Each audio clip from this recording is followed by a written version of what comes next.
You're GQ, you're gonna do all of the cool stuff. I don't know why I'm doing that. We're all gonna have footage where it does that and stuff. And I'm here, I'm sorry.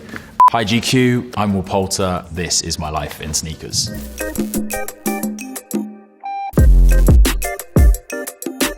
My passion for sneakers, I guess it started in a kind of multifaceted way. I have an older brother called Ed, who's always been cooler than me, and I was always just kind of chasing what my brother was wearing and doing, and he was always really into his Nike sneakers, you know, more than anything else. And then I think it was also influenced by the music I was listening to, so a lot of UK and US hip-hop, white Air Force Ones that I guess I associated with US hip-hop, Air Max 95s and 97s that I more kind of associated with UK hip-hop. One of my favorite shows growing up as a kid was Fresh Prince of Bel-Air, and I don't think a character has ever had a better array of sneakers than Will in the Fresh Prince. The sneaker culture around me was very much like informed by playing football in the street, and then when it came to like wearing sort of a formal shoe, to me that was just like an all-white Air Force One. The first Nike that I would have bought for the purpose of like not playing football and like wearing and like protecting and taking care of was probably an Air Max 1. I want to say it was like orange and red with white. It was quite out there, like more out there than maybe I am these days with some of my shoes. You know, I have a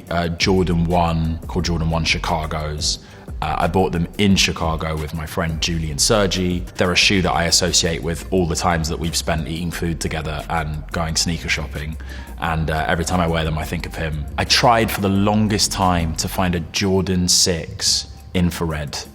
And I wanted to get it because I went to see Watch the Throne live, and Jay-Z was wearing a Jordan 6 infrared, and I thought it was the coolest shoe I've ever seen. It's probably one of my favorite shoes of all time. This is before like reselling days, before it was all available online as easily as it is now. You had to kind of go physically crate digging for it. I don't really have a connect for sneakers. Like Nike have always been incredibly good to me. I'm my own plug, so if you're watching this and you are a sneaker connect, give me a shout. This is probably the most sentimental shoe that I have. A Nike Air Force One, Detroit Film, and El Capi. El Capi is an amazing artist in Detroit, and I did a film called Detroit, and they designed this shoe for me and my castmates, and it's just so special. It's something I'd never wear. I keep this one in a Perspex box, kind of see it more as a piece of art. There's like a mural, if you like, of the Detroit Rebellion on the outside of the shoe, and then Detroit kind of across the toe. I just love it so much. I'm really proud to be a part of the movie, and this is a really lovely bit of memorabilia that I have from that experience.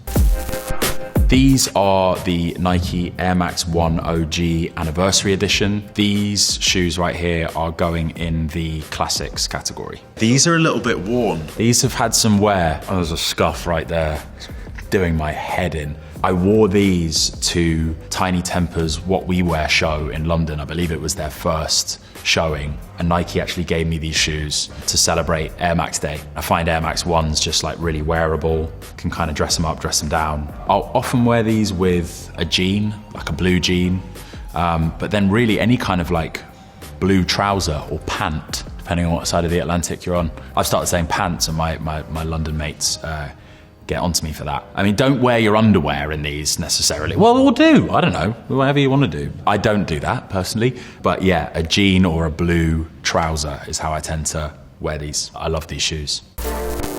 This is the Nike SB Dunk High Momofuku shoe. I'm putting this in the special collaboration category. Momofuku is my favorite restaurant chain in the world. It's headed up by the amazing David Chang. I didn't even know they created this shoe, and my brother bought it for me one Christmas. It's not in my size, so it is purely a display shoe. It's really nice to have like kind of two of my passions, which are food and shoes combined.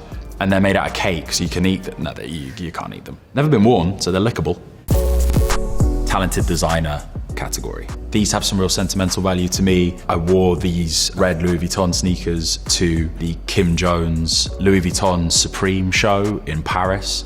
So it's really cool to see, you know, a collaboration between a giant in streetwear and a giant fashion house like Louis Vuitton. These are the Nike Air Max 360 High, designed by Kim Jones. You notice that Kim Jones is in the kind of traditional Nike font there. It's the first time they ever allowed that to happen. I just think Kim's such a talented designer, and he's done some really special things with Nike. And it's got, yeah, a little Nike smiley face, which is kind of cool too. These are the Nike Craft Tom Sachs shoes. This probably goes into the best gift category. These were given to me by my agent, Andrew. It was around the time of my 30th birthday, but I think it was like a end of year kind of Christmas present type thing. Incredibly thoughtful of him. He's a sneakerhead as well. These have actually never been worn. I only got them a couple of months ago. I don't even know if I will wear them. When you've got gum sole and then also this bit of black, it is tempting to wear them. If they were like a paler tone or like white at the bottom, they're not getting worn. I'm too scared. But that is encouraging. There's a little bit of guard there. Do you know what I mean?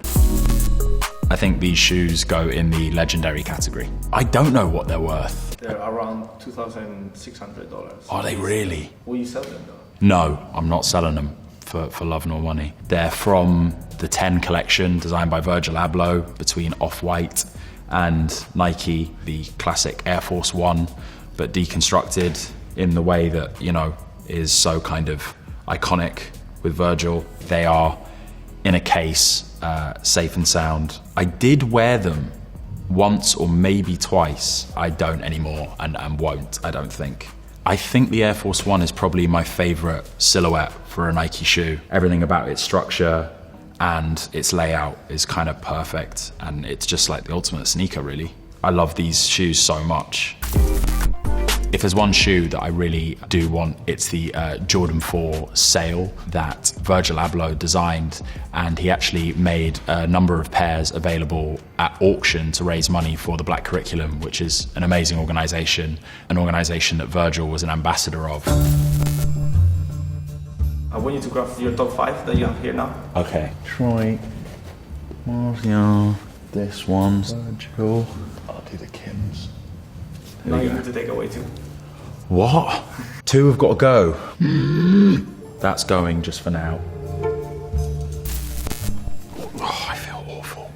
This is not fun. I think these are my top 3 right here. Now take one out. Oh my God. Now I've got like a pair. 2 right feet. All right, and now final one out.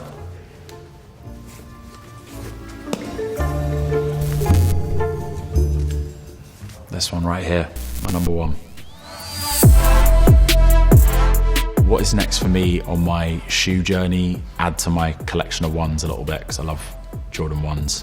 My collection's pretty big, but I tried to kind of consolidate it a little bit recently, and I built this is the nerdiest thing I've ever done, custom made a shelving unit for my shoes. I thought I'd ordered it pre-built, and then just a bunch of like wooden tiles showed up, and then I had to kind of build it. Now it's kind of maybe like my favorite piece of like furniture in my house, because it houses my favorite things, which are my shoes. GQ, thank you so much. Thank you for watching this. Thank you for letting me do this. It was so cool. Take care.